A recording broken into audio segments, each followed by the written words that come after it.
Yeah, thanks very much, Greg, and thanks for that intro, because it's really important to bring together, as you introduced it, the past and the present. And what is fascinating, I find, some of the presentations I did in the USA last year, when I started pulling in the current events of today and the complete and utter enslavement that we find ourselves in as a species today, towards the end of my presentation, some people got a little confused, and then they approached me afterwards and say, why are you bringing politics into archaeology and origins of humankind? You know, why are you mixing the two? Right. And I was astounded to hear that, because it's what is really critical for us to realize is that we are a product of our past. And if we don't know who we are and where we come from, how could we possibly think we know where we are going? And that might not make sense to some people now, but believe me, by the time you've gone through this body of information, especially what I'm going to discuss with you today about the origins of humankind that we find here in South Africa and in Southern Africa, there can be no more guessing or doubt about that. We present physical and scientific evidence. You see that it's a continuum and a continuation for thousands and thousands of years of control and abuse of the human race that results in who we are and what's happening to our species today.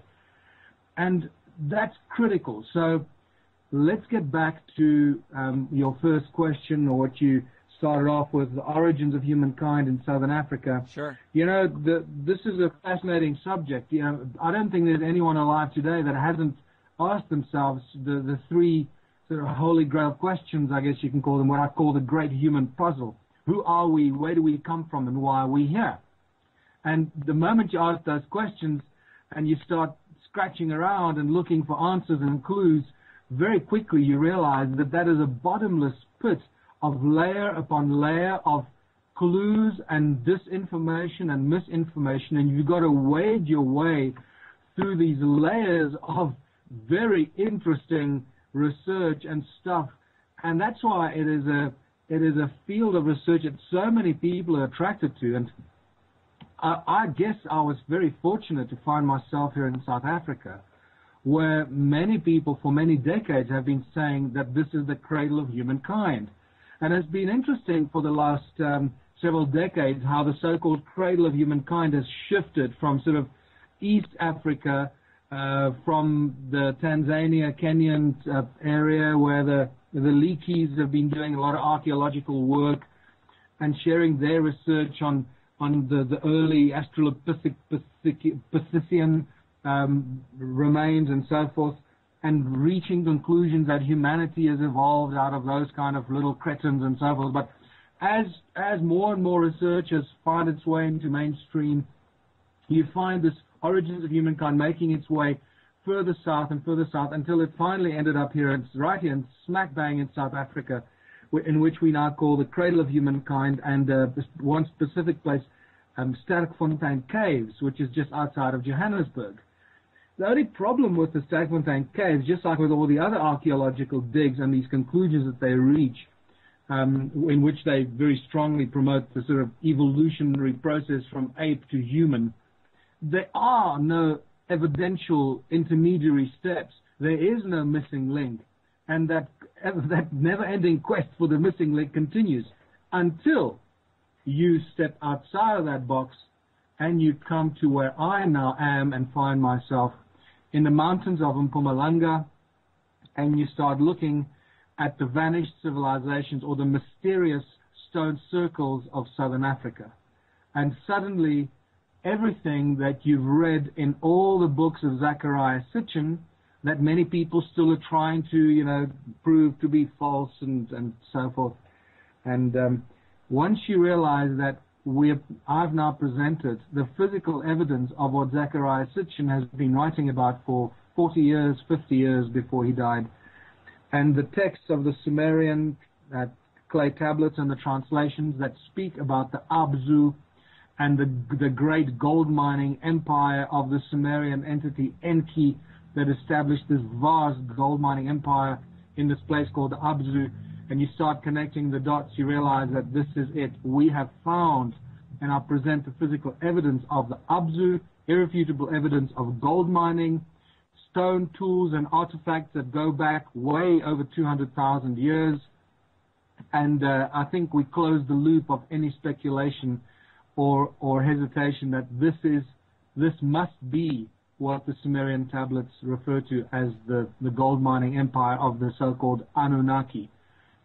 And once you get into the Sumerian tablets, you realize that that's really what they deal with. They deal with the Anunna gods, these beings that arrived from some distant planet.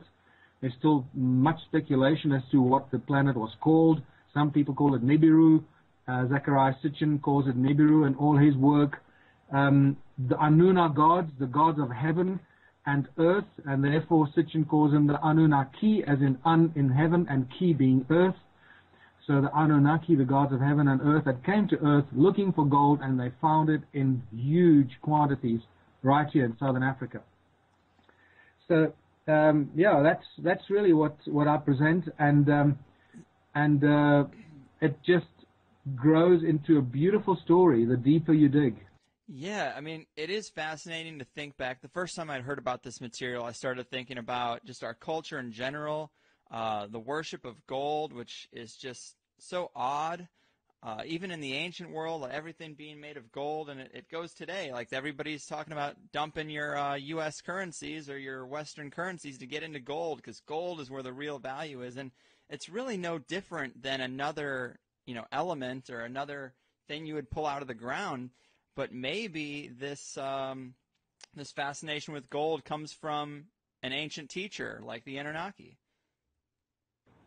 Yeah, it's critical to also draw a distinction between these Anunnaki, or the gods of ancient times, and all our ancient texts, which includes the Bible, the Quran, and all the Hebrew writings, from the Mahabharata, the Vedas, and the Mayan texts. They all talk about the gods. All ancient cultures talk about our ancestry, the human ancestry, coming from the stars, that our ancestors came from the stars, that the gods came down from the sky and created the humans. Now, every single ancient culture talks about that.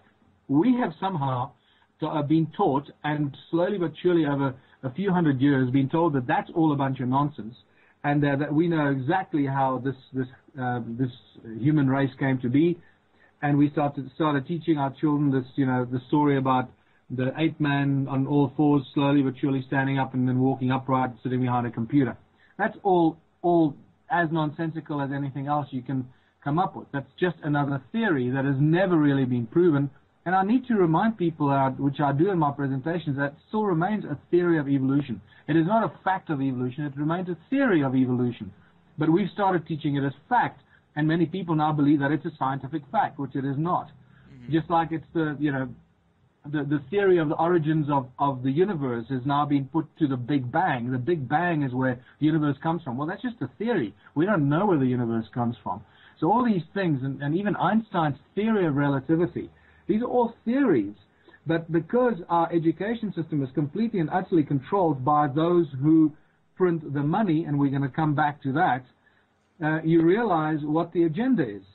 And once you start seeing the obsession with gold, the control of humanity, how humans have been controlled and manipulated over thousands and thousands of years to where it leads to today. The same group of people that were controlling the money 6,000 years ago, when we find the first Sumerian clay tablets and the first references of money and banks, and the temples in Sumeria that acted as banks, and the priest kings that acted as the first bankers. It's spectacular when you start putting that together. You realize that nothing has changed, It is crazy. I mean, we talked a little bit about the physical geological evidence, the stone circles, the gold mining things that you found, the tools. But you also suggest that it's not that this alien race came down here and just found some stupid people and tricked them into this big gold mining operation. There's apparently evidence that we were actually genetically engineered. Can you go through some of that evidence, maybe in our own DNA? Oh, absolutely. And this DNA evidence has been lurking in the background for many decades. It's just the people that discovered the DNA. You know, what's fascinating is that I'm not sure if it was Watson or Crick or both of them that admitted that they were both high on DMT or acid when they actually came to see the imagery and discover the double helix of the DNA. What's fascinating is that we get the Sumerian translations, especially in Sitchin's work, is absolutely specific about how the human race came to be, how the Anunnaki found the gold. They mined it themselves for a long time until they realized they weren't getting enough of it and they needed help. So they decided to clone a new species specifically for the purpose to help them mine the gold, to be the slaves in the gold mining operation. And that's where humanity suddenly makes its appearance.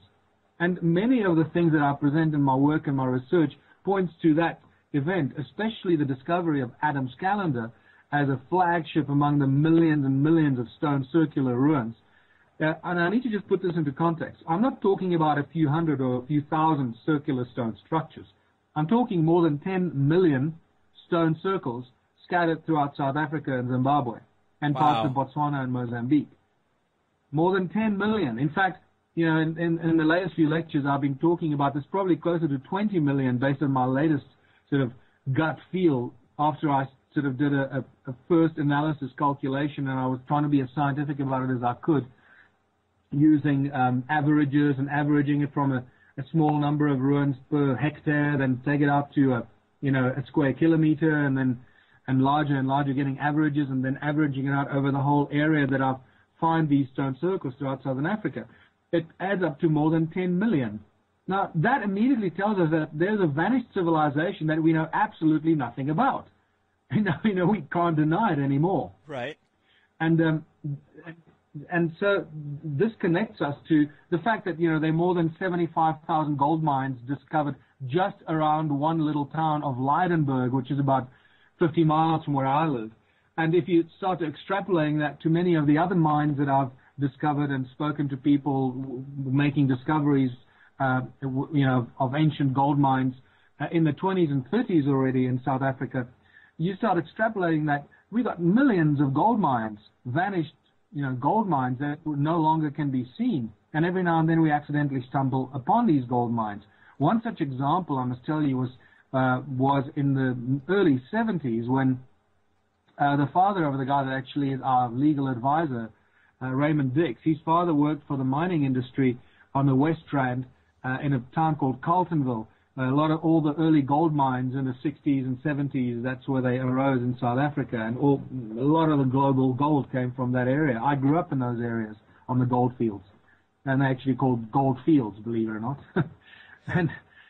And he told me that one day they went into a sinkhole. The Carltonville area is a sinkhole, sort of well known for its sinkholes, and they just suddenly appear out of nowhere, and houses disappear, and tennis courts and people disappear into the sinkholes, and it used to be a very unsafe area at one stage, and especially when I was growing up there in the late 60s and throughout the 70s. And Raymond's father told me that in the early 70s he was part of this rescue team who were really well trained, well equipped to go down underground into the mines and rescue miners if they are trapped or if there are fires or whatever. And they were messing around, testing their equipment, and they went down into one of these sinkholes about 20 meters deep. So it would make about 60 feet deep. And at the bottom of it, they found one of the sides was caved in. They cleared it out and made their way into what they found to be a tunnel that was perfectly paved with these perfect bricks or paving stones all the way around. And several meters into the dark tunnel, they discovered an exact replica statue, what you find often in ancient books and in South America, of Viracocha, the Inca god Viracocha, who's inextricably linked to the mining of gold.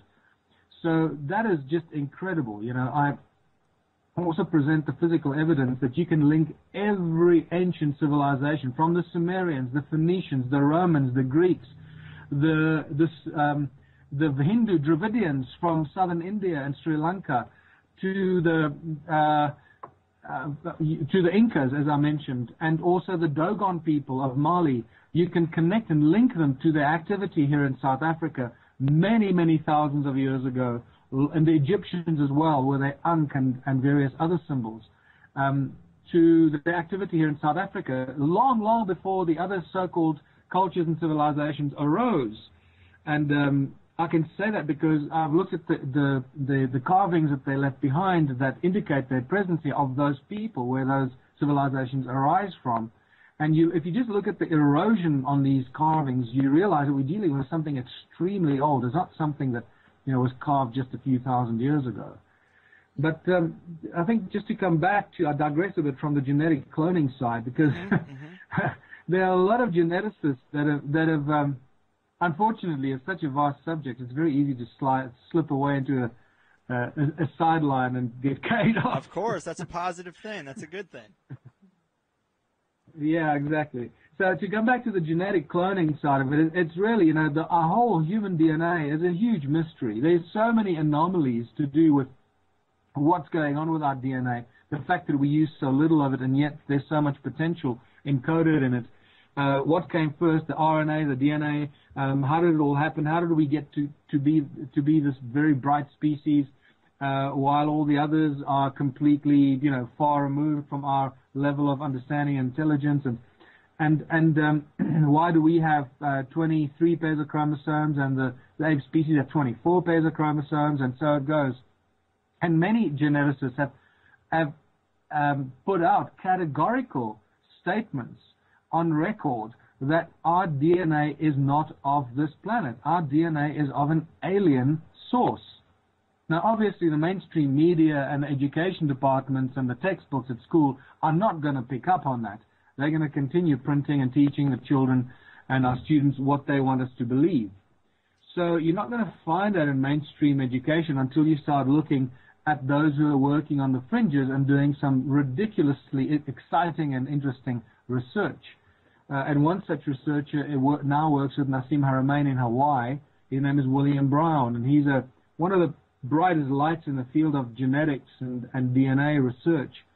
And William, if you just look him up and go to his website, you'll get a lot of interesting information about our DNA and what it really is.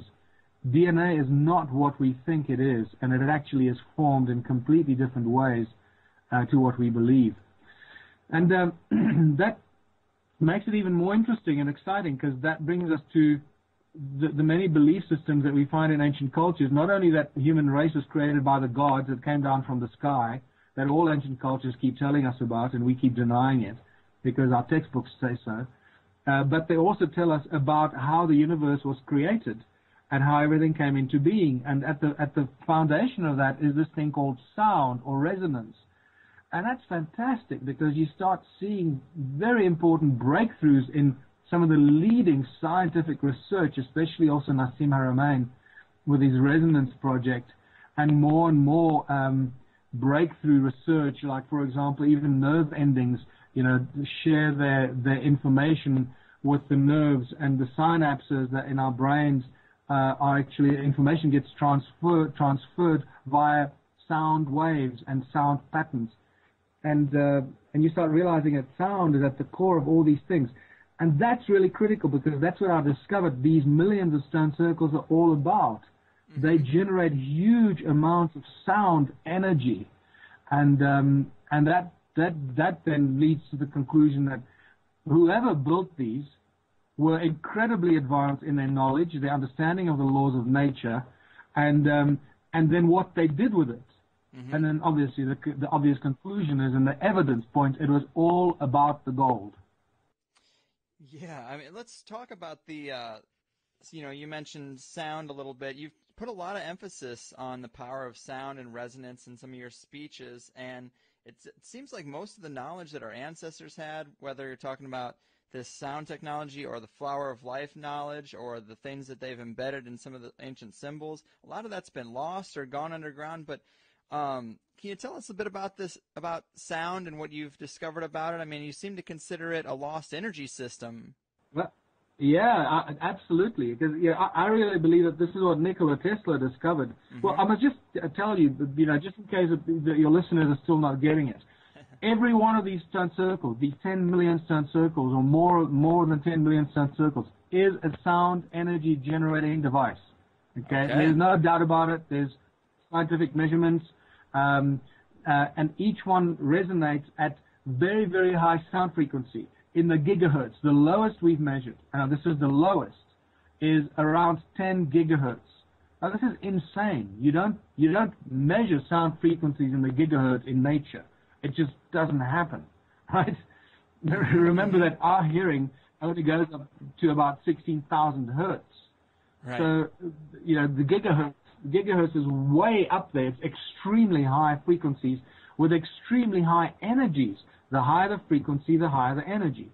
So as a result of these very high sound frequencies that these stone circles vibrate at, they generate huge amounts of electromagnetic energy and electromagnetic fields that we've also measured. So this is not just speculation. This is scientifically measured, proven, and shown in the work that I've done. And so we've got free energy devices sitting here staring us in the face, and we don't know how to use them. Except, I believe this is exactly what Nikola Tesla found when he built his, Tesla Tower on Long Island in 1902 or 1903, whenever it was. And I believe he actually discovered the sound frequency and the resonance of planet Earth and was able to tap into it and then convert that sound energy to his radiant or his non-lethal form of energy that he could beam anywhere around the world and could put to use, whether it was in airplanes or ships or cars or lights or whatever, without killing anyone. And that's why it was removed from the face of the earth, because you couldn't charge for it, and J.P. Morgan obviously wanted to make sure he could charge people for the electricity that Tesla developed. So you start seeing the layers of deception and control creeping in here and crawling in here. And I've been asked on several occasions I'm lying, I've been asked on 2 occasions to appear on Ancient Aliens, on the TV show Ancient Aliens. Yeah. And after about a month of talking to the producers of Ancient Aliens, suddenly I get an email saying, sorry, we'll no longer be interviewing you. And I've been wondering about why that is. And it suddenly hit me that, most of what they talk about on Ancient Aliens is really exciting and interesting information, and it has incredible discoveries and so forth. But when you get to showing physical evidence of ancient sites that actually are energy-generating devices that still give us energy, that cannot be denied, we show it scientifically, that changes the game completely, doesn't it? It does. Yes, it really does. And it's no longer speculation. It's no longer maybe it was, or maybe they were doing that with it, because now we know exactly what they were doing. And my gut feel is that, remember, the History Channel is still controlled by the same Illuminati families that run the global media syndicate, and they sort of drip feed the information to the mainstream and to the global populace. And I think that telling the global people that we're sitting on 10 million free energy generating devices in South Africa, and they're not just here. I found them all over the world. In fact, Area 51 has got a bunch of them as well. Once that information gets out there, that's not going to be good for those who control the energy grid and the enslavement of the human race through controlling the energy supply. Well, let's talk about how did the situation change? You have the Anunnaki here. You have a slave race of humans that have been engineered. Was there a rebellion? What happened to the Anunnaki? Did they leave, or did they just go into the shadows? Very important question, and a very, very question that doesn't really have very clear answers. The big let's move backwards. What is happening with the gold today? It seems like there is no gold on Earth. All the gold's missing, right? Right. Think about what's going on with the gold. All the countries that are suddenly looking for gold from the United States or deposited with the USA. Germany last year was looking for their gold and we're told, sorry, we don't have your gold. I think it was about 3,500 tons of gold that Germany had deposited with the USA, and that gold is gone. Brazil wanted its gold. They were told, we don't have your gold. Venezuela, Chavez wanted his gold. And, why do you think the Western leadership was so vehemently opposed to Hugo Chavez, who was a darling of the people in Venezuela because he was completely opposed to the draconian control of the people by the rest of the global powers, and he was moving in opposite directions. So of course they didn't like him. Mm-hmm. and then so the gold is a big question. What's interesting, this is just what came up the other day in one of my presentations, is when you spell the word gold, if you take the L out of gold, you get God. And L, as in EL, is shortened version of the Elohim, the gods of the Bible. Remember, the gods of the Bible, Elohim is a plural, so it's always the gods, never the singular God, as it was incorrectly translated or manipulated into incorrect translation. So you start realizing that even in some of the encoded language that we use, there's a very interesting crossover. And this might sound like a silly little remark that I'm making. Let me reassure you, this is not a silly little sideline issue. This is deeply encoded, numeric, energetic structure that is encoded into our language that we are completely unaware of. And that is directly connected to the so-called Tower of Babel incident where the gods said, let us go down and confuse their language, because if they can do this, they can become like us.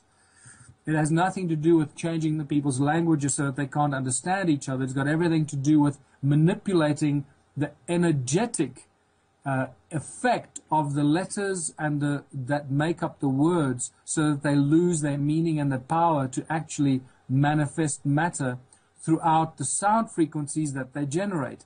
I know I'm going a little over the top here, but let me tell you, this is why this research is so mind-blowingly exciting, because it takes you down these weird channels of research that you never imagined you'd go into, and discover this whole new vast volume of research into energy fields and sound frequency and manifestation and vortexes and the vacuum and quantum physics and metaphysics and so forth, and you realize it's all connected.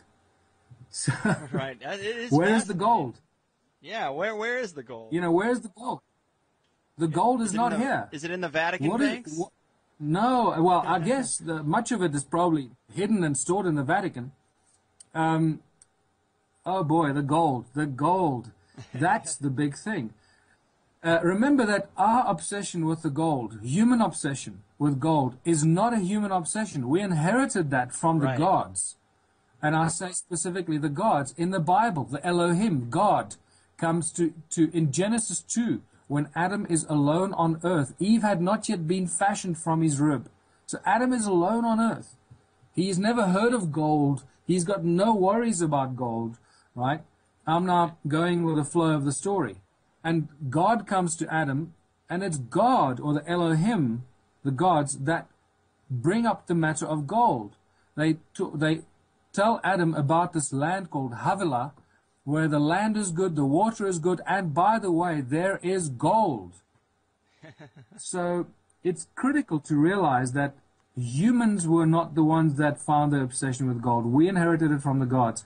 And that becomes very critical when you start reading the ancient records from 500 years ago. Well, not ancient, just the other day, when the conquistadors and the thugs from Europe started conquering the native people of the world under the control of the Vatican. And they started arriving in the Americas and Africa and India, Asia. Wherever they arrived, they found the native populations had vast amounts of gold. Isn't that fascinating? It is. It's really, really strange. I mean, do you think that the Anunnaki and somehow in the shadows is still picking up shipments of gold?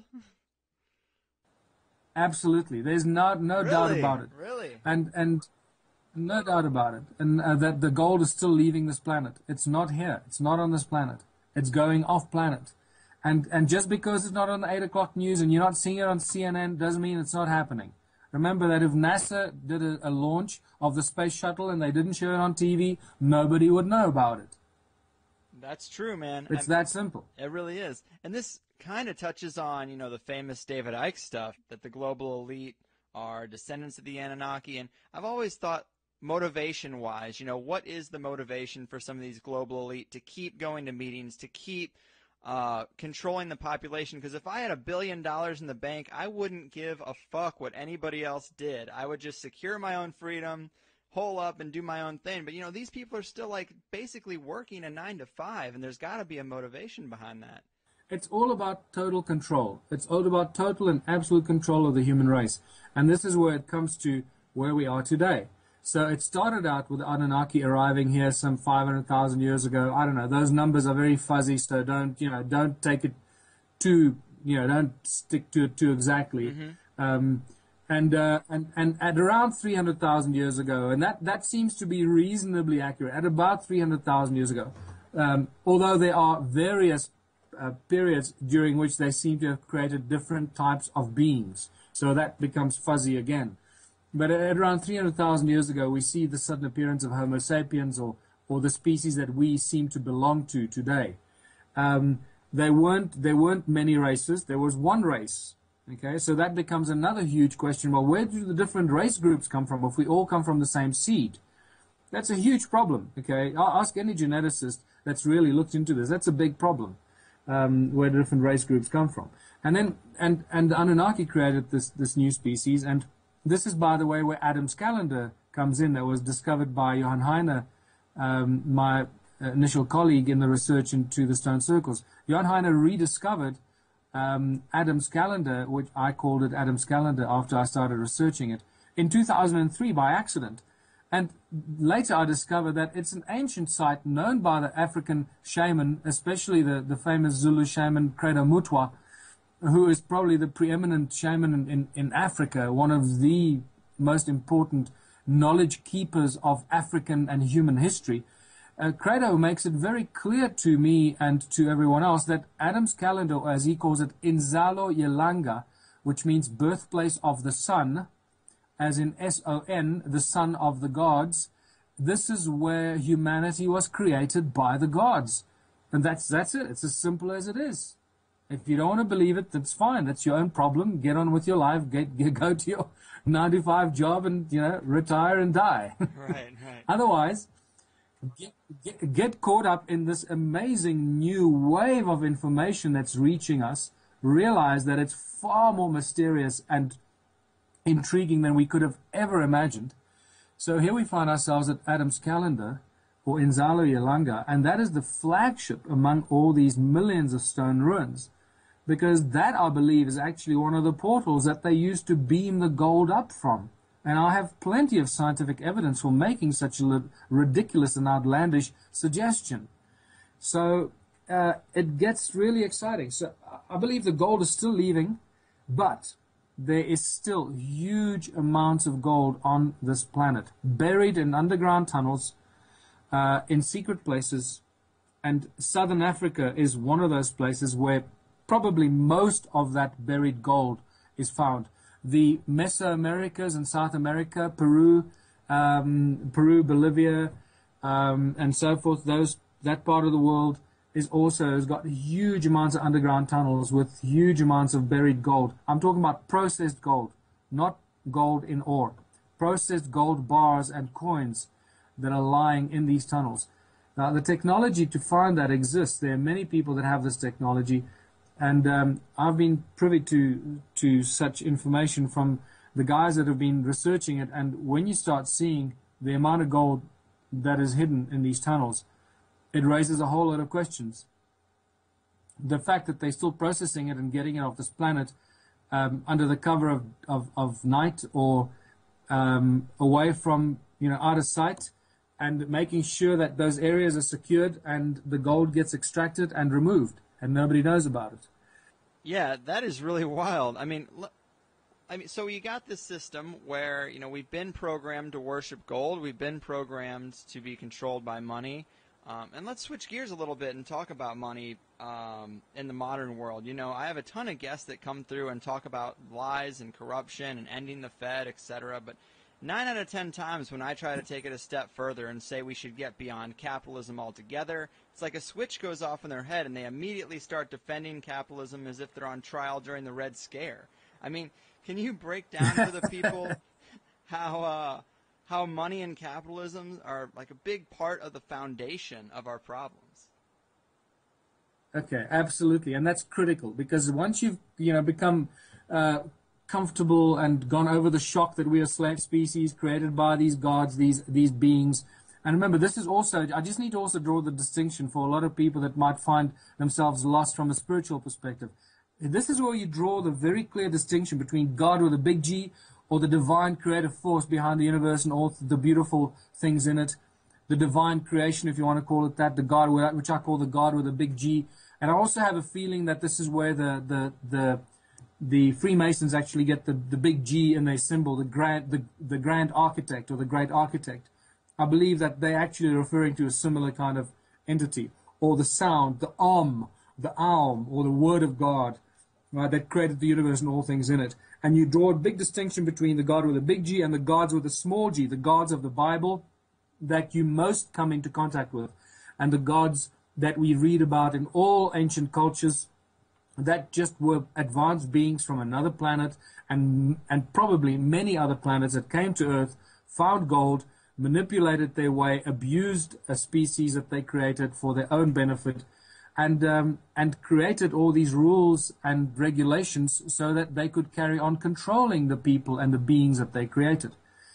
All the time knowing and being very acutely aware of what we have been told in great detail for more than 50 years now by Star Trek. And if your listeners don't know this yet, most of the stuff you ever see in Star Trek is accurate and true. Yeah. And one of the key things that we are taught in Star Trek is this universal law called the Prime Directive.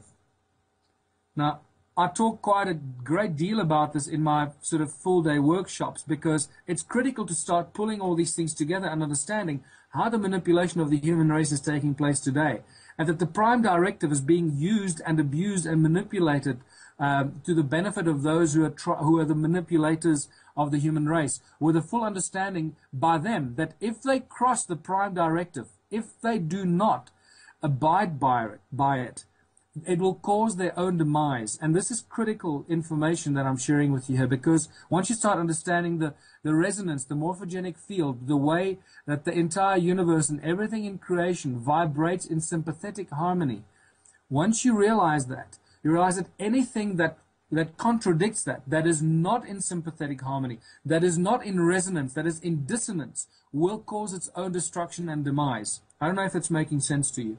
No, yes, it is. Yeah. So it's really a very simple principle.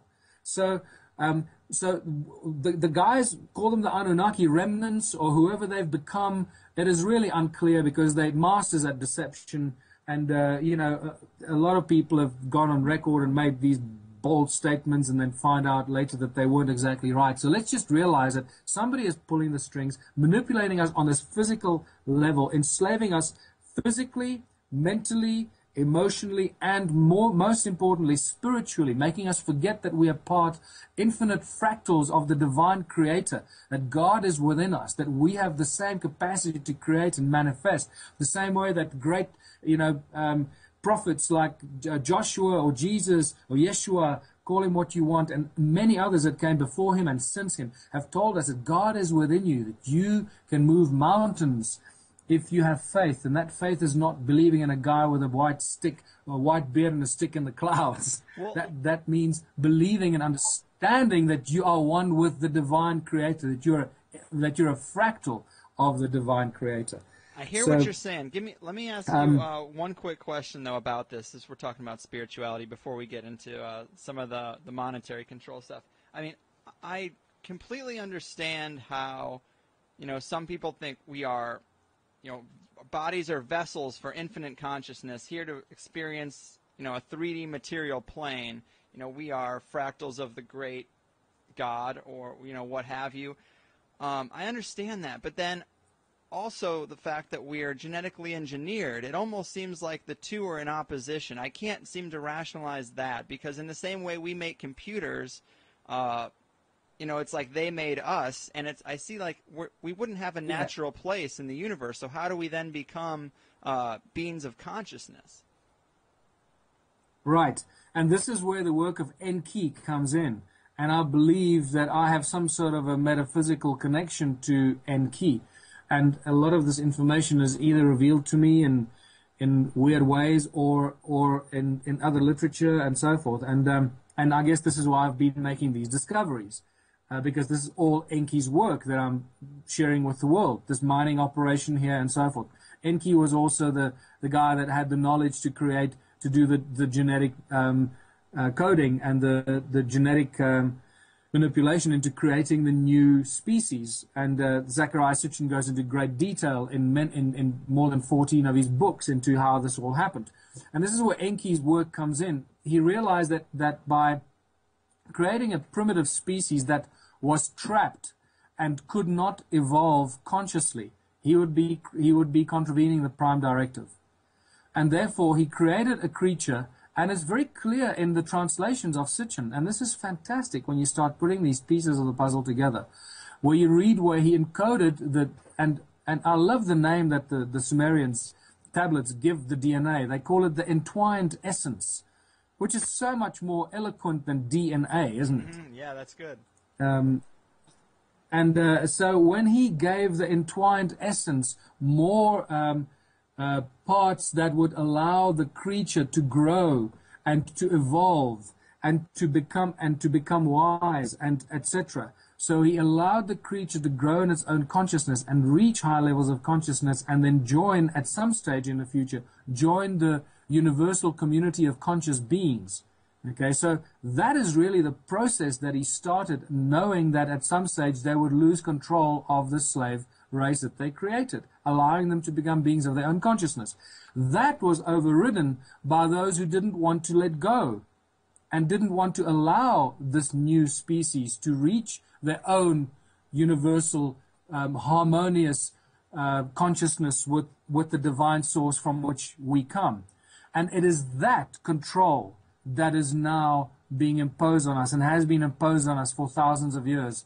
And I think it probably started happening my research seems to indicate that it started to happen, that control started to happen after the Great Flood about 12,000 to 13,000 years ago, or around that period, after which a lot of this whole vast gold mining empire was destroyed by the flood. A lot of that evidence is found here that I present in my workshops and presentations. And so Enki allowed us to grow consciously, and it is now we're at that point where we're discovering our divine seed in our DNA, and that we are ultimately destined for rejoining the source.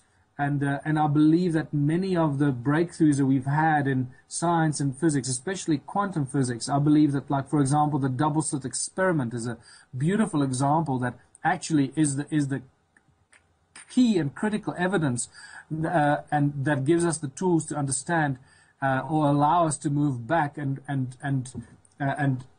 allow us the understanding to reunite with source. Once we start understanding the really strange nature of matter at a quantum level, that it completely contradicts the, Newtonian physics, and supports much of what ancient cultures have been talking to us about, and about the power of thought and mind and how we can manifest and so forth.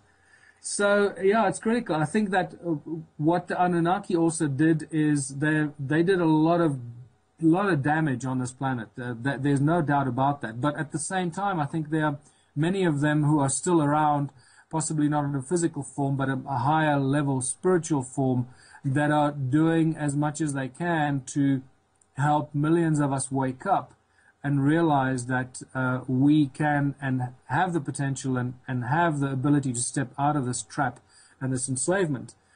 And money is the tool of enslavement. So let's come back to this money. I think it's important at this stage. Absolutely. It's very important, and for those of you, and if you in the United States during the month of July and August, please look at my website where I'm going to be presenting. I've got 16 or 18 venues mostly in sort of western United States and the South, and come and look at one of our presentations to get a better perspective of what I'm talking about. But money is not what people think. Okay, the entire global monetary system was created by the Anunnaki and given to the Sumerian priest kings. when you read the Sumerian tablets, there is no mention of money at all among the Anunnaki or the Anunna gods. The only time money comes into question is when they talk and deal with human beings. Suddenly money appears. And it is very clear now from our research that the first money appeared shortly after the flood. Money is not a process or part of evolution, so-called evolution. That is what the historians and those who are trying to deceive us with writing disinformation in our history books have tried to deceive us. They're trying to link the evolution of money to the evolution of the human race, and that is not true, because that'll make us believe that sort of it's hand in hand, that money evolved out of thousands of years of barter and trade. That is an absolute lie. That is not true. Money suddenly and mysteriously and overnight appeared in humanity, and I found the physical evidence for this the other day. It is brand new information, and you've got to scratch and look around for these things, and it's once again in the form of a Sumerian clay tablet that is in the British Museum of all places, right there in plain sight, as it always is, isn't it? Yeah. And this clay tablets, first of all, what happened after the flood is when we first see the appearance of kings and priest kings. This is when kingdoms on earth appear. Suddenly, out of the blue, you suddenly see kings rule the world. And that's just the most bizarre and mysterious thing that could ever happen. All you got to do is ask yourself, how did these kings come to be? Who were they? And how were they so powerful that they could suddenly impose themselves on all the other people with whom they must have lived before they became kings? Right? Uh-huh. So here I am. I'm living in my community, in my village or my town. Everyone's living together, and suddenly tomorrow morning I wake up and I have a bright idea, and I call everybody together and I tell them, listen, as of tomorrow, I'm going to be this thing called a king. I'm going to rule over all of you here in this town and village, and all this land now belongs to me, and you're going to have to work my land to be able to live on it, and you're going to have to pay me taxes or bring me food so that you can live on this land that now belongs to me. What do you think the rest of the people in the community are going to do to you if you try and impose yourself like that on them? Yeah, you'd think they'd be coming at Right? you with pitchforks. Exactly. So how kingdoms suddenly appeared out of the blue is a great mystery. And yet the Sumerian tablets give us, once again, as they always seem to do, give us a very clear indication that the kingdom was lowered to earth from heaven when the gods came down and appointed kings from among the men to rule over the people. And these priest kings, they were also the priests because they were the communicator between the gods and the people. These early priest kings that suddenly appear after the flood were given huge knowledge. They were given magical tricks that they could perform with which they could subdue and control the people. And that is how they took control of the people, through fear and subordination and subjugation. Right? The people didn't willingly, enslave themselves to the kings. They were forced into working for these new priest kings that had these weird magical powers. And the first thing that these priest kings did, they introduced money and the concept of money and remunerating people with money.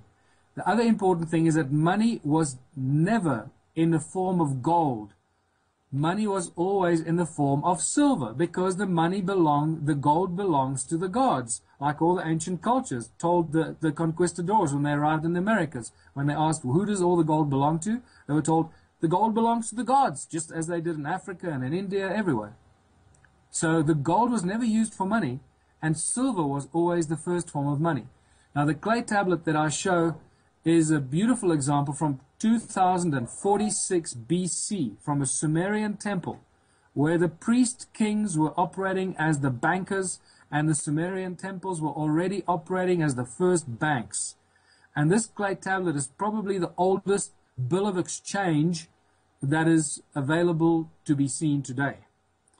It's spectacular, and it records in writing in a clay tablet the deposit of 8 silver shekels into the bank, into the temple, to the priest king by this guy, and in return he gets given this clay tablet.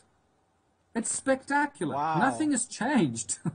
Yeah, that is crazy. And it's, I guess, the hardest thing to wrap your head around for some people is that this same mechanism would have lasted so long. But I feel like you can look into some neighborhoods just here in Southern California. You can see families of old money that has been there for how many generations? You know, I mean, it doesn't take that big of a leap of faith to see that when something is instilled on people that it doesn't go away without some type of real radical change. It's still here today.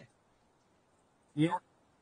So, you know, once you start realizing that money was synthetically introduced as a tool of enslavement, and I mean of absolute control and absolute enslavement, it just replaces physical enslavement. You still have to work for those who control the money. And who minted the money in the ancient times? The priest kings. Who wrote the bills of exchange? The priest kings. People couldn't read and write in those days. People could only read and write from very recently. Very recent years, there's still millions and millions of large percentages of uneducated and illiterate people in the world. So only those in ancient times, only the priests and the priest kings and their scribes could write and could issue these bills of exchange. So they could do what they want with those people and put the royal seal on it and take total control of the people for already more than 4,000 years ago. That's how far the evidence goes, and I believe it goes a lot further back in time.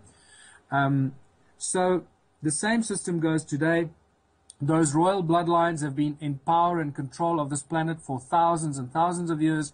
David Icke has shown that in great detail, and many other researchers. I don't have to redo that. I'm just picking up and showing the link of money and how that's been controlled together with the origins of humankind, the gold mining empire of Southern Africa, and where we are today. And unless we get rid of money, and unless we stop using this form of control that these banking families are imposing on every single living, breathing human being through our governments, through our large multinational corporations, until we stop using their private money, we will remain forever enslaved. That is the big awakening I believe we all have to go through. Man, I completely agree with you there, and that's what's so scary to me and off-putting when somebody defends capitalism so aggressively and refuses to think that there could be an evolution beyond that. But you actually, before we go, I want to talk about the system that you suppose, which is Ubuntu contributionism. Can you tell us a bit about what that is? Yeah, it's a simple system that's been used for thousands of years by native people of the world. Every native population around the world used the system of what Africans call Ubuntu. And I called it contributionism when I first wrote Slave Species of the Gods. I realized that we need to move beyond money, that money is the absolute tool of control. It is the hurdle to all progress. And, you know, without money, we can't seem to do anything. The moment you remove money and you just put people there and their will to create and to develop and to initiate, to invent and to build and to construct, you suddenly have this huge abundance. So I propose the system of Ubuntu, which has the 5-point mantra: no money, no barter, no trade, no value attached to anything greater than anything else, because all of our contributions are and should always be equally valuable. And finally, a system and a society where everybody contributes their God-given talents or their acquired skills and passions to the greatest benefit of everyone and all in their community. It's as simple as that. You don't need money. We need love, we need food, we need water, shelter, we need science, we need architecture, we need beautiful, we need arts and culture, we need all the beautiful things that we can imagine in the world. The one thing we don't need is money. That is the one thing and the hurdle that prevents us from getting all those beautiful things that we've all been imagining in our lives. And to maybe finish, because I see we've done an hour already, it's really important to realize that a lot of people argue, say, oh, it's not, money is not the evil, it's the love of money. No, you're still disillusioned. You're still trying to find some sort of an answer that money should be used. No, money is the reason why we are so screwed up. Money is the cause for all the problems. It's the presence of money. It's the mere presence of money that creates all the problems. The moment you remove money, all our problems, the crime, the greed, the gluttony, the 7 deadly sins, the envy, all that disappears. No hoarding. You don't have to worry about anything because everything is available to everyone all the time. Now, in my new book, which is about to be released probably in the next week or two, hopefully before I go to the USA, it'll be released as an ebook first, so check out my website for that. In there, I'll go into great detail about the history of this, how it all connects, and how we should start moving and thinking about moving into these Ubuntu communities that work without money and creating abundance on every level of human endeavor. Man, that is awesome. And that book in particular is something I definitely would like to get my hands on. I mean, this is something that I've been preaching for a while, and I face so much resistance in talking about the fact that money is the problem. And one of the biggest points of resistance, if we can say a few more things before we go, is that a lot of people would argue that we don't have the technology or resources to have unlimited energy, water, and food for everyone on the planet, and that money is an artificial barrier between people and resources, which is a necessary evil to manage those resources. But what would you say to those people? That's just a fallacy? It's absolute hogwash. They don't know what they're talking about. They're just regurgitating the propaganda they hear on the news or read in the papers. It's absolutely insane. We live on a planet of abundance. Abundance. I mean, there are people that grow enough food in 6 square meters to feed a whole family for a whole year. You know, there are examples of abundance around us. But unfortunately, those examples are never shown. They are suppressed. People are prevented from growing their own food. Some places in the world, you're not allowed to grow your own food anymore. Monsanto is destroying our natural crops and our Eden seeds, if you can call them that, so they can control the food supply. It's all about absolute control of the human race so that we can continue being enslaved. We live on a planet of abundance. The moment you start working, stop spending 90% of your energy chasing money, because at the end of the day, that's what 90% of the global population does. From the moment we open our eyes to the moment we go to bed, we are doing something that is going to bring us money so we can pay the rent, pay the mortgage, pay the electricity, buy the bread and the milk, and somehow survive until the end of the month and then do it all over again. That is not why we were brought into this planet. That is how we were enslaved to live on this planet. And this is why the ancient cultures lived in absolute harmony. When the conquistadors came to America, there was no hunger, there was no poverty. People had as much food as they wanted to create for themselves. In Africa, people lived in abundant communities of absolute abundance. There was no starvation, there was no homelessness. There was no begging on the streets. That's a Western capitalist construct that has just completely destroyed the planet. And I know that a lot of people struggle with this. You know, we are so poisoned by capitalism that we forget to look at how it totally and utterly controls our lives. And I think one of the biggest things, when you talk to people about a world without money, they associate money with wealth and having stuff. So they think that a lack of money means poverty and starvation. No. It's completely the opposite. A world without money means a world without obstacles and hurdles to progress. It means that when everybody wakes up in the morning, they live in a place they choose to live. They do what they choose to do because that is what they are best at. That's their natural talents with which they contribute towards the greater welfare of their own community. And therefore they are well respected and loved by the people in the community and not envied or whatever, and they spend very little time and energy on chasing money because there's no money to chase. In the Ubuntu communities, I call this a labor of love. There are no jobs, there are no careers. You have a labor of love, and that is who you are, and that's what your life is.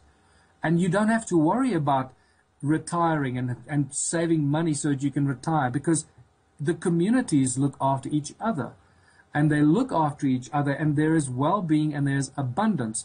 From rocket science, if you think about, if you let the scientists and the inventors and the farmers loose, and there was no restriction on how much they can develop, design, and grow, what do you think is going to happen? Right. When you start going, when you come to my presentation, I start taking you through this, you realize very quickly that we're going to have to slow down. Because if you spend more than, and I'll work with sacred geometry on some of these models, because it's important to bring sacred geometry into some of these relationships with who we are and how we live on this planet. We need to live within the natural order of things, which is what I call it as well. And this is why you can't screw it up, because we're actually tapping into the natural order of things.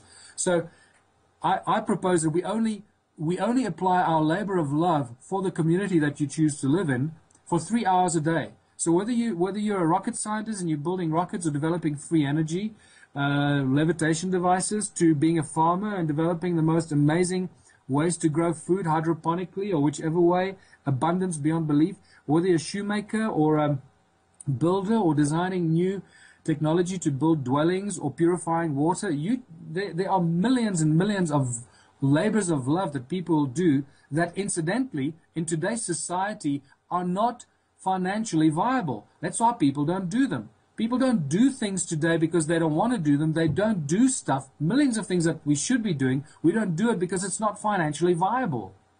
Not because we don't need it.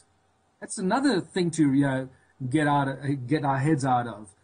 There are millions of people that want to do certain things that they know will be good for the community, good for developing or improving this sector or that sector, but they're not allowed to do that because it's not financially viable, or it'll undermine the mining or the energy companies or the oil companies or the drug companies, So you got to slow down. 3 hours a day, I believe, is all that we would have to do doing our labor of love, what it is you love to do. And then after that, you still got 18 hours a day to do other things you love to do in your own community. I mean, it seems so great. The abundance. Well, yeah. It seems... At the moment, I see, Greg, the moment you remove money out the system, it explodes with abundance. That's the most exciting thing that people need to recognize.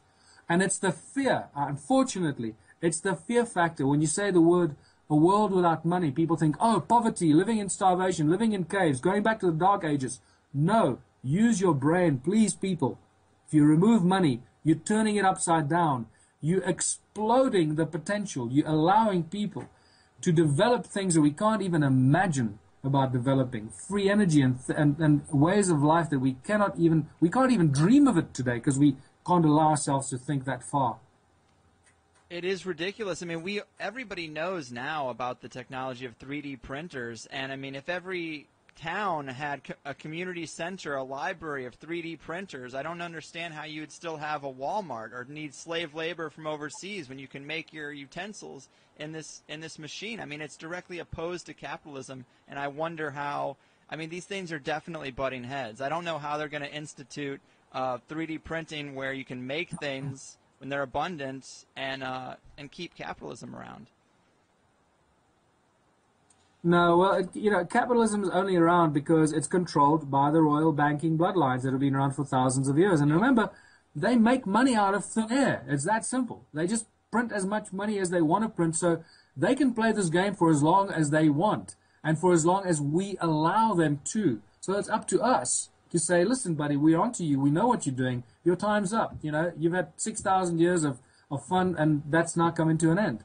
And this is why I believe that this 2012 period is truly where we've entered the new age, and where people are waking up rapidly and realizing what's been done to the human race for such a long, long period of time, and standing up and saying, okay, that's it, no more. We've had enough. We're going to take back this planet. We're going to turn it back into the paradise it's supposed to be and live our lives the way that God, our Creator, intended us to live our lives in abundance and giving effect and using our God-given talents with which each and every one is born, because that is what we are supposed to do, to use our talents. Man, it's fascinating stuff, and I know it's about that time. Before we go, I guess my last big question for you is, what are some of the concrete ways you would suggest we transition into this society? Because I'm a very cynical and depressed person, because I just don't think that people are waking up at the rate they must, or waking up to enough of the facts, because it's hard to get past that last layer, which is the monetary system. How would you institute these changes? How could we make some progress? There are going to have to be several and multiple prongs of approach. I don't want to use the word attack because that's negative. So we got to stop. First of all, we got to find ways to stop using the money that's printed by the private bankers. That's a tall order. But we're going to start planning an alternative currency system. First of all, we're not going to go from zero to hero overnight. There are going to have to be several transitional steps and stages that we have to go through as a society and different communities to go from complete enslavement by money and capitalism and weaning ourselves off to the point where we don't use money at all and realize that we have abundance beyond our wildest dreams and we don't even think about money. So I believe that the small towns and villages and communities that are, far out of the urban city areas could be the seeds of this off-the-grid, completely self-sufficient and self-sustained communities that start to spring up from there. Once you've got fresh water and you're generating your own energy, and hopefully free energy will be here very soon, and that'll collapse the cartel very quickly. I believe that once a community comes together and pools its money on a monthly basis and starts to dictate to the authorities, whether it's the municipality or the council, whoever controls the supply of the services, the electricity, the water, or whatever, starts to dictate to the councils of what the community wants. I call it the Council of Elders. Appoint a Council of Elders from within your community. Make it a sacred geometry number, 12 around 1, like the 12 disciples around Christ, or Buddha, and let that council of elders, the wisest people that you have, that everybody trusts in your community, that they make them the spokes body on behalf of the whole community, so they can go and make demands on behalf of the community. If those demands are not met, then start pooling your money into a trust fund or a trust account that the elders keep control of, and stop paying those who are supposed to provide you with services until certain things get delivered. What can also then happen is you can have a vote of no confidence in your local council or municipality and replace the mayor and replace the council and replace them with your own council of elders. And very soon, very quickly, you can then have your own council that then controls the well-being and the expansion growth for the benefit of the town. That's on the sort of political front, now that kind of maneuver. On the other side, start pooling the money in the community and start developing community projects. Obviously, the obvious important projects, whether it's free energy, food, and water, and everything to do with creating, whether it's building materials and whatever the community can create, and start making that available for a fraction of the cost to those who participate in the community. That's why it's called contributionism, right? You contribute your time and skills, and you get the reward of whatever else that community creates. And it's not a barter or trade. If I give you 10 eggs, I'm going to get one loaf of bread or whatever. It's none of that. It's you contribute what you're good at, and that entitles you to have access to all the other things that are being contributed by all those who are contributing. So it's like a pooling of resources that everybody benefits from. So once your community is created, so much food and bread and cheese and building materials and windows or whatever, you let your mind run wild, right? And you've made that available to everyone in your own community. All the rest of the stuff, because you've got to make a lot more, you make the rest of the stuff available to the people outside your community at a farmer's market or something that you establish, that the neighboring communities will come to and get from you at a much lower cost than they can get it from their own community. The moment you've achieved that, you've created the domino effect. And it's going to become impossible for your neighboring communities to continue operating on a capitalistic system. Their businesses will collapse. And either they will have to adopt the same system that you've got in your village and your community, or their businesses will go belly up. And that is, I believe, the trigger point and the tipping point. And in all truth and reality, I believe it only takes one town or one community with sufficient influence in its surrounding communities to achieve that domino effect. If you start thinking about this, I think it'll become very clear to you. Yeah, man, that's actually great. Some of those ideas are really inspiring. I mean, this has been a real refreshing talk for me. It seems like finding guests that are willing to abandon money are few and far between. There's this mental block where they start to resort to calling me a communist or a socialist, which is stupid because those are still systems of authoritarian leadership and control by money. But that's the program response, so that's what you get.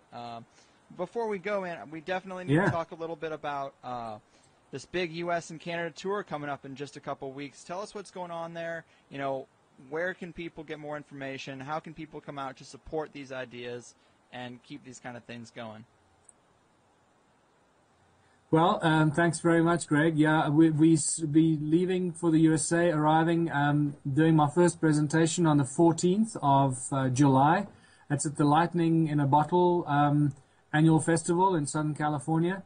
And then I go and, if you go onto my website, first of all, michaeltillinger.com, and there you'll see a button. Just click on it, and they'll take you to the page and the blog spot with all the information of the tour, with all the venues. We got all the venues in the USA.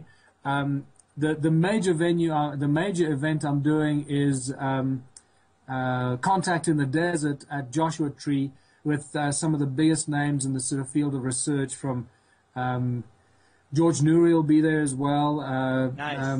Jim Mars, Graham Hancock, Stephen Greer, David Wilcock, Giorgio Tsoukalos, the founder and presenter of Ancient Aliens. He's going to be there as well. And some other amazing presenters. One of my favorite people that I've met at my first visit to the USA, Celeste Yarnell, who is actually a Hollywood star who was in Star Trek many years ago. And she's going to be speaking there as well. And a host of William Henry, and a host of amazing researchers. So check out Contact in the Desert, and try and make it to that. I'll be doing 3 presentations there. So a lot of time to get a lot of this information across. And then we'll be doing the following cities. I'll just rattle them off, but you'll see them on my website. We'll be doing Hawaii, where I'm presenting to Nassim Haramein and his research team, all my research on the sound and the energy devices that I've discovered here. And that's going to blow their mind. I know once they see what we've got here, it's going to it's a whole new paradigm shift that your brain does, you know. Yeah. So we do Santa Barbara, San Francisco, Sacramento, Portland, Salt Lake City, Las Vegas, and then Contact in the Desert. And then we go to Los Angeles, San Diego, Phoenix, Sedona, Boulder, and then down to Dallas and Austin, and we end up in Chattanooga, Tennessee, before we fly out to a tour of England for another month. So it's crazy. Very cool, man, and I'm definitely hoping to come out in San Diego and see you. Do you have a venue picked? Because it seems like on the website I looked at, there wasn't a venue listed for San Diego. Oh, yeah, no, we have a venue. It's, you know, what I find fascinating is that a few of the Freemason halls are offering their halls up for my presentations. I find that fascinating. Yeah. And it just brings you, actually, that opens up a whole new debate as to what the original intention of the Freemasons was. And I believe it is not necessarily as dark and sinister as many people would like to make it out to be. So it's fascinating. So in San Diego, I'll be talking at the Scottish Rite Freemason Hall. I don't know what the address is, but it'll be on the website in the next day or two.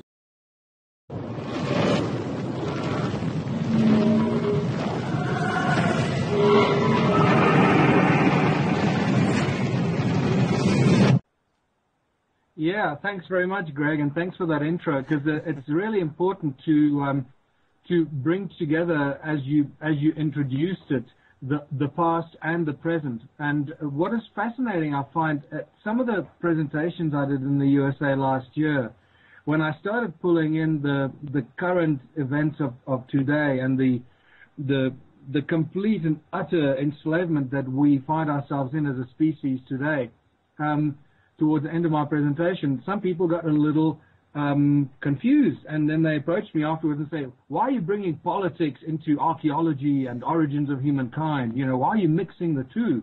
Right. And I was astounded to hear that, because it's what is really critical for us to realize is that we are a product of our past. And if we don't know who we are and where we come from, how could we possibly think we know where we are going? And that might not make sense to some people now, but believe me, by the time you've gone through this body of information, especially what I'm going to discuss with you today about the origins of humankind that we find here in South Africa and in Southern Africa, there can be no more guessing or doubt about that. We present physical and scientific evidence. You see that it's a continuum and a continuation for thousands and thousands of years of control and abuse of the human race that results in who we are and what's happening to our species today. And that's critical. So let's get back to your first question, or what you started off with, the origins of humankind in Southern Africa. Sure. You know, this is a fascinating subject. You know, I don't think there's anyone alive today that hasn't asked themselves the three sort of holy grail questions, I guess you can call them, what I call the great human puzzle. Who are we? Where do we come from? And why are we here? And the moment you ask those questions and you start scratching around and looking for answers and clues, very quickly you realize that that is a bottomless pit of layer upon layer of clues and disinformation and misinformation, and you've got to wade your way through these layers of very interesting research and stuff. And that's why it is a field of research that go back way over 200,000 years. And I think we close the loop of any speculation or hesitation that this must be what the Sumerian tablets refer to as the gold mining empire of the so-called Anunnaki. And once you get into the Sumerian tablets, you realize that that's really what they deal with. They deal with the Anunna gods, these beings that arrived from some distant planet. There's still much speculation as to what the planet was called. Some people call it Nibiru. Zechariah Sitchin calls it Nibiru in all his work. The Anunna gods, the gods of heaven and earth, and therefore Sitchin calls them the Anunnaki, as in un in heaven and ki being earth. So the Anunnaki, the gods of heaven and earth, that came to earth looking for gold, and they found it in huge quantities right here in Southern Africa. So yeah, that's really what I present, and it just grows into a beautiful story the deeper you dig. Yeah, I mean, it is fascinating to think back. The first time I'd heard about this material, I started thinking about just our culture in general, the worship of gold, which is just so odd. Even in the ancient world, everything being made of gold, and it goes today. Like, everybody's talking about dumping your U.S. currencies or your Western currencies to get into gold, because gold is where the real value is. And it's really no different than another, element or another thing you would pull out of the ground. But maybe this this fascination with gold comes from an ancient teacher like the Anunnaki. Yeah, it's critical to also draw a distinction between these Anunnaki, or the gods of ancient times, and all our ancient texts, which includes the Bible, the Quran, and all the Hebrew writings, from the Mahabharata, the Vedas, and the Mayan texts. They all talk about the gods. All ancient cultures talk about our ancestry, the human ancestry, coming from the stars, that our ancestors came from the stars, that the gods came down from the sky and created the humans. Now, every single ancient culture talks about that. We have somehow been taught, and slowly but surely over a few hundred years, been told that that's all a bunch of nonsense, and that we know exactly how this human, especially in Sitchin's work, is absolutely specific about how the human race came to be, how the Anunnaki found the gold. They mined it themselves for a long time until they realized they weren't getting enough of it and they needed help. So they decided to clone a new species specifically for the purpose to help them mine the gold, to be the slaves in the gold mining operation. And that's where humanity suddenly makes its appearance.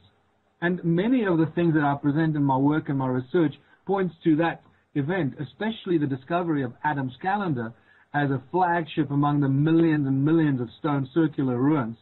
And I need to just put this into context. I'm not talking about a few hundred or a few thousand circular stone structures. I'm talking more than 10 million stone circles scattered throughout South Africa and Zimbabwe and parts of Botswana and Mozambique.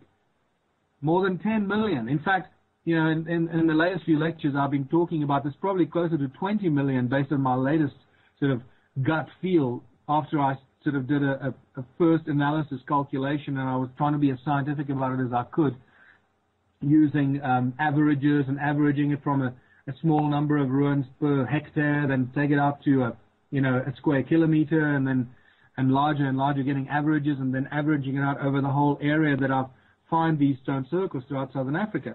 It adds up to more than 10 million. Now, that immediately tells us that there's a vanished civilization that we know absolutely nothing about. We can't deny it anymore. Right. And so this connects us to the fact that, there are more than 75,000 gold mines discovered just around one little town of Leidenburg, which is about 50 miles from where I live. And if you start extrapolating that to many of the other mines that I've discovered and spoken to people making discoveries, of ancient gold mines in the 20s and 30s already in South Africa, you start extrapolating that we got millions of gold mines, vanished, gold mines that no longer can be seen. And every now and then we accidentally stumble upon these gold mines. One such example, I must tell you, was in the early 70s when the father of the guy that actually is our legal advisor, Raymond Dix, his father worked for the mining industry on the West Rand in a town called Carltonville. All the early gold mines in the 60s and 70s, that's where they arose in South Africa, and a lot of the global gold came from that area. I grew up in those areas on the gold fields, and they actually called so many people are attracted to. And I guess I was very fortunate to find myself here in South Africa, where many people for many decades have been saying that this is the cradle of humankind. And it's been interesting for the last several decades how the so-called cradle of humankind has shifted from sort of East Africa, from the Tanzania, Kenyan area where the Leakeys have been doing a lot of archaeological work and sharing their research on the early Australopithecine remains and so forth, and reaching conclusions that humanity has evolved out of those kind of little cretins and so forth. But as more and more researchers find its way into mainstream, you find this origins of humankind making its way further south until it finally ended up here. It's right here in smack bang in South Africa, in which we now call the cradle of humankind, and one specific place, Sterkfontein Caves, which is just outside of Johannesburg. The only problem with the Sterkfontein Caves, just like with all the other archaeological digs and these conclusions that they reach, in which they very strongly promote the sort of evolutionary process from ape to human, there are no evidential intermediary steps. There is no missing link. And that never-ending quest for the missing link continues until you step outside of that box and you come to where I now am and find myself in the mountains of Mpumalanga, and you start looking at the vanished civilizations or the mysterious stone circles of southern Africa. And suddenly, everything that you've read in all the books of Zachariah Sitchin that many people still are trying to, prove to be false and so forth.